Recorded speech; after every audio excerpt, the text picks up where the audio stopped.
once a founder. I was a failed founder. I tried it for a few years, and that's how I ended up on the investing side of the venture capital business again. And I learned a few things. I rarely do this. I never speak at conferences and events because usually I find them a waste of time for both me and also you. I was in your shoes once, and I used to go to conferences, and investors talk about these high fidelity ideas, abstract concepts, and macro, and usually you go away learning nothing. So when they asked me to do this, I put myself in your shoes and I asked myself, if I were in your shoes, like, what would I want to know? Like, what are the 3 or 4 things I want to know for 2025? And I just want to be as useful to you as possible. At our firm, we believe that venture capital is a product for the founders, so we are in servitude of the founders. So today I'm going to tell you some things. It might sound quite tactical, and you decide what you want to do with it. These are things that I would want to hear if I were in your position. So I want to talk about 3 things: unit economics, optimizing sales teams, and fundraising. So this one is a very interesting point because I often meet founders where sometimes the basic concepts of unit economics is not really there, or sometimes they categorize costs in the wrong way. So why is this important? What really is contribution margin, right? Contribution margin is revenue minus all variable cost. Okay. So what it really is, it's your true variable margin on every dollar of revenue that you make. Why is it important? Because the basis of building startups is that one day operating leverage kicks in and you have variable margin that is greater than your fixed costs. And this is when you eventually become profitable and you build enterprise value. So if you look at, when you ask yourself how you categorize costs, and I'll speak about why this is important later, the first thing is you need to ask yourself, can I really earn this revenue without incurring this cost? Is it really fixed, right? If you do this honestly, you'll find that the answer is often no, but people often say things are fixed so that they have a high gross margin. The second question is, are my fixed costs really fixed? Again, if you ask yourself, most costs are not 100% fixed unless it's the rent of the janitor, because you still need the toilets clean if you don't earn that dollar of revenue. And if not, what can I do about it? Well, I think that you can learn to better allocate costs. And I'll go through an example. You see, this is like a typical P&L, right? You talk about unit economics, and you have a revenue, you have cost of sales, you get to CM1, you have some other variable cost of sales, you have CM2, OPEX, EBIT, blah, blah, blah, and you get to net income, right? I always ask founders, are you saying that this is really your true variable margin? Have all the variable been accounted for in X1 and X2, right? That's the first question you have to ask yourself. And are you sure that everything here is fixed? In other words, is there anything here that is required to deliver and earn the revenue? If it is, it shouldn't be in fixed OPEX. Why is this important? I see this a lot, okay? And the reason why I think people often do this is because they think you have to show a high gross margin, so whatever I can move down to fixed OPEX, I'm going to move it down. So my business looks like it's got 60, 80% gross margins, but it is not real, and it's very dangerous. Why is this the case? Because one, you're lying to yourself about your excessively high contribution margin, so stop hiding your variable costs in your OPEX. Number 2, you are inflating your fixed costs by moving what is actually variable into fixed, so it looks like your business models require much higher operating leverage. So it's much harder to cross the hurdle. And the last point is assuming that you fooled the investor who really thinks you have high gross margin. Is this even the investor that you want on your side of the table? So honestly, I see this so many times, and sometimes it frustrates me, and I just wish founders were more honest about their variable costs and their contribution margins, because at the end of the day, you're shooting yourself in the foot if you move a lot of your costs down to OPEX. So the first advice I have for you guys for 2025 is be honest with yourself when measuring your unit economics. If you lie to anybody, you're just lying to yourselves, and I don't think that's a good start for building a business. Sorry for being direct. The second thing is optimizing sales teams, right? So the first thing is, I think that's really important, is aligning the incentives of the hunters and the farmers. What do I mean? So you have SDRs and sales reps, right? They're the ones who goes in, they're the closers, and then you have farmers who, after the deal is closed, they then have to retain the account and back customers to renew the contract and things like this. And typically what I find is that you have a situation like this where the incentives is over prioritizing the hunters. So you have a situation where this hunter acquires client on a 2-year contract in year 1, and then the hunter gets full bonus paid based on the year 1 targets, yeah? And then at the end of the year 2, the farmer is begging that customer to renew, but sometimes because the quality of the revenue is really bad and the hunter is just trying to acquire whatever customers he can, it's not actually a good customer for the farmer to renew. So you have a situation where the hunter eats what she kills that year. Do you really think she cares about the quality of revenue and retention? Like, probably not. The farmer then spends time cleaning up the mess of the hunter. So do you think the farmers are going to be happy? Probably not, right? So what does a good model look like? It's a model that is based on vesting and retention. So this is what it could look like, right? Your hunter acquires client on a 2-year contract. You pay them only 25% of the bonus based on the year 1 targets. The farmer then convinces the client at year 2 to renew the contract, at which point, remember, you still have 75% of the bonus pool. This is just an example, okay? So you can pay 50% of the bonus to the hunter, and the farmer gets some bonus based on renewal. So you're aligning the incentives of the hunters and the farmers, and you're telling them to work together, and you're selling a signal to the AMs that I'm not a business that only pays SDRs. I'll take care of my AMs too, because you need the AMs to renew the contracts, right? So this is an example of balancing incentives between hunters and farmers. And it's important because in this case, if the hunter's incentivized to stay in the company for the longer term, remember, you're only paying him 25% of the year 1 bonus, right? And the hunter must collaborate with the farmer for retention. So the hunter isn't incentivized to acquire low quality revenue. They have to prioritize their time, and at the end, the farmer is happy because she's treated fairly, right? Because if she renews the contract, she should get paid something based on that. So guys, remember, when it comes to sales incentives, don't just pay everything to the hunters, right? They seem like the front office, they seem like the closers, but you need the farmers there. And if you over prioritize the hunters, the farmers are going to be really unhappy. The next thing is, don't obsess over the late stage negotiations and ignore the early stage pipeline. And so in a typical funnel, you have something like this. And sometimes you might have you have substrata that's a bit different, and depending on the companies. Very often, this part is seen as far from cash, right? So the C-suite, they look at this and this is not worth my time, it's so far from cash, what's the point of spending time here? And they spend time where it's close to cash. And close to cash often has this illusion that it's higher ROI on the CEOs or any of the senior leaders' time, but I don't think that's true. It's because typically when you're here, this is where the greatest potential is for creating a stronger sales engine. So a lot of the needs, the scope, the pain points, they're all identified here. And if you leave this job to just some junior person, you're not really getting the essence of the pain points of the customers and what they're willing to pay for. And if you focus here, your sales cycle will naturally shorten, right? Whereas here, sometimes, honestly, the contract is already spec'd out at this stage, right?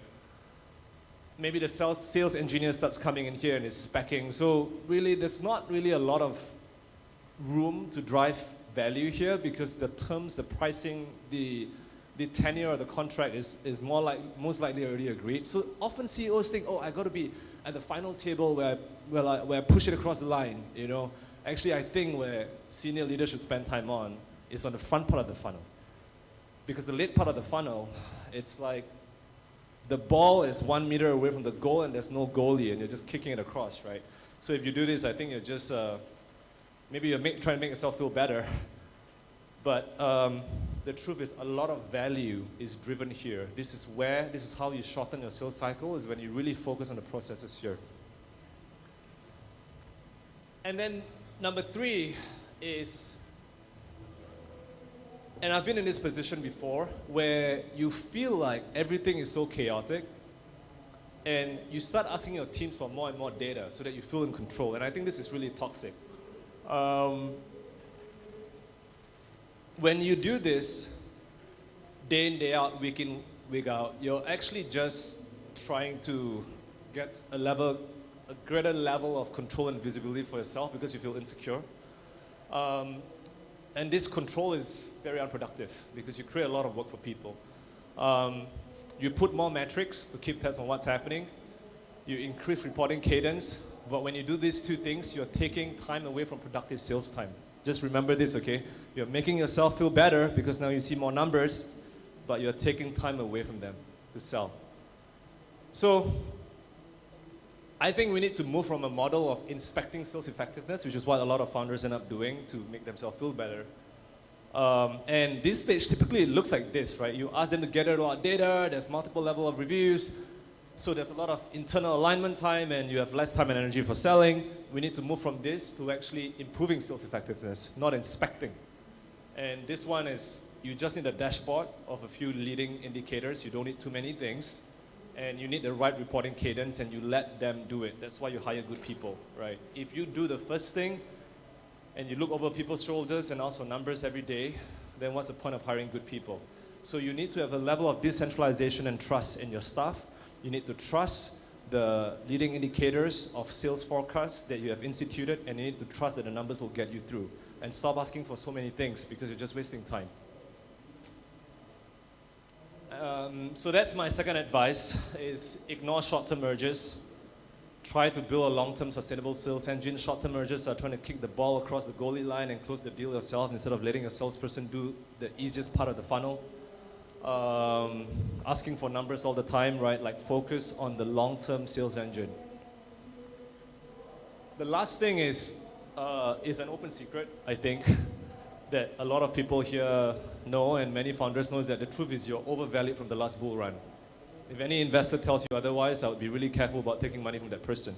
So today, the catch-22 situation for a lot of high-quality companies is that you are overvalued from the last bull market, but you have raised enough cash and you think that you can wait it out for the next bull cycle so you don't have to take a down round, right? And I completely disagree with that notion. And this is what's happening today, is that the investor's view of valuation and your view of valuation is very different, and so the ZOPA is very tight, right? And so if an investor wants to come in today and they say, hey, you're worth this amount of money, and they say, no, this is what my last round says, I need an up round, you cannot agree, and because of this, you cannot accept new capital into the company because there's just no agreement. And so in situations like this, you have to be really pragmatic about valuation. You have to ask yourself, if you like an investor, how can you make room for that person? It's probably a good time to have some extra cash. You have to be creative to increase the ZOPA. Like, you increase the ZOPA by giving some, sweeteners for the investors to come in. It could be warrants, options, some secondaries. And I want to ask yourself these questions, okay? If you really think you are worth this amount of money, assuming you get an investor that then offers you a TS at that price point, I want you guys to ask yourself two questions, okay? The first is, would you invest in your own company at this price? Would you empty your entire bank account and put it in your own company at this price? If you won't, don't tell an investor to do it, because that's hypocritical. The second thing is, assuming an investor agrees to this price, is this really an investor you want on your side of the table negotiating with you and building your company? Right, so I see this so many times people come to me. My last round is 100 million pre, my revenue is like $2 million, I'm 50 times revenue, but I won't take anything other than a down round because I have cash to wait for the next bull market where I can get 150 pre, 1.5 times step up on my last round. If you're going to do that and wait, good luck to yourself, because you're just risking the entire company and the existence of your company. So I would think, if there ever is a time to be realistic about this and take a down round, if you need to, it's now. Because, like I said again, it's all about being honest and stop lying to yourself. So markups are not real. It doesn't matter what people tell you. The VC may need the markups for the fund so they can raise the next fund, but markups to you unreal until the exit point, markups to you unreal until you pay a dividend, markups to you unreal until you sell your company. So I guess you care about markups because it could be ego, or it could be you don't want people in the news finding out you take a down round, whatever reason it is. Honestly, I don't think it's super valid for building a company for the long term. So that's what I would say about this valuation term. So at the end of the day, I just hope you guys protect your dream and keep it alive, and I hope the things I've mentioned can help you do that for another year, another 2 years. And so that's it, right? That's all from me. And I'm happy to take questions now if there are any questions.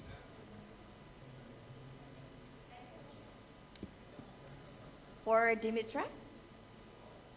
Anyone from this side? Don't Or be that shy, side? we are a really small group, so there are no stupid questions, right?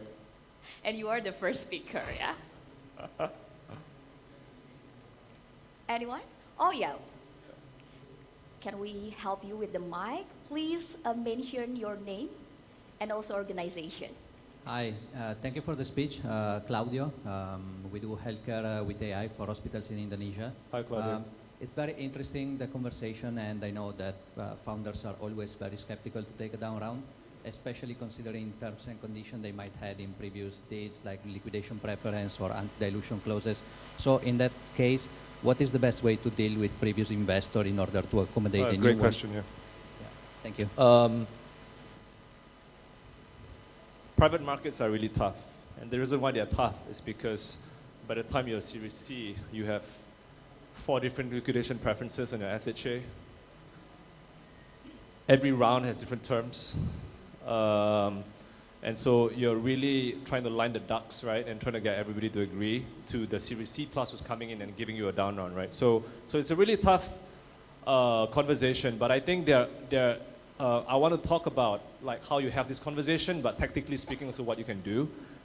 I think the investors have to be realistic, right? So I think that one thing that you can do is you tell someone if any of you want to sell, you can sell. So like I said, use secondaries.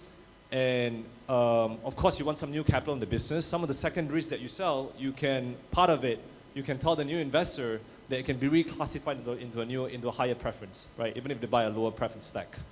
So you can do that to sweeten the deal for the new investor coming in. They get some secondaries at a lower price. Some of it is recycled into the upper stack. Some of it is not. And you also issue some new capital to bring some new capital in. So that's one way you can clear out the old guys, right? The other thing I would think about is warrants. So if you really can't take a down round, and if all the previous investors say no down round, no down rounds, what you can do is you can issue warrants at the same round price as a sweetener for the upcoming investors. So you do a flat round, not a down round, but say you give 20% of the capital injection as warrants. So that 12 months later, if you do well, they can then invest more in your company at the same price, right, for the new investor. So I would say be open-minded. Anything is possible. Recycling of secondaries to the upper stack, using warrants. But what is unavoidable is having the tough conversation with your early stage investors. And for me, honesty is the best policy, right? So it's just sitting everybody down in the boardroom and telling them, look, I think the last round was too high, and at this price, no one wants to come in, and if we don't take money soon, we're going to die. What do you guys want to do? You know, it's at that point, if you're 6 to 12 months runway, I would say it's pretty tight, and so the investors will hopefully be logical and rational, but I think the most important thing is to take a down round, because they need to know that if they don't take a down round, whatever markups they have anyway on your companies will go to zero. So I think the first thing is being honest, have that conversation, and then be creative, use different structures to try and get it through, like what I mentioned, like the warrants and secondaries. Yeah. Yes, a follow-up question. Wonderful. Okay, any other follow-up questions, please? Sorry, can we help him with the mic? Can you guys increase his volume, please? Yeah, go ahead. So follow-up questions. How do you protect that employees that are in the prospect when you are going to a down round, and how you make that happen? Yeah, great question. There are a few things that you can do there. Of course, there is a concept of fairness and risk sharing, because the employees left their jobs to join you. Also, they know there's risk. They know that this will probably happen. But at the same time, they give up their dreams to join you, right? So you gotta give them something for it. So I would say,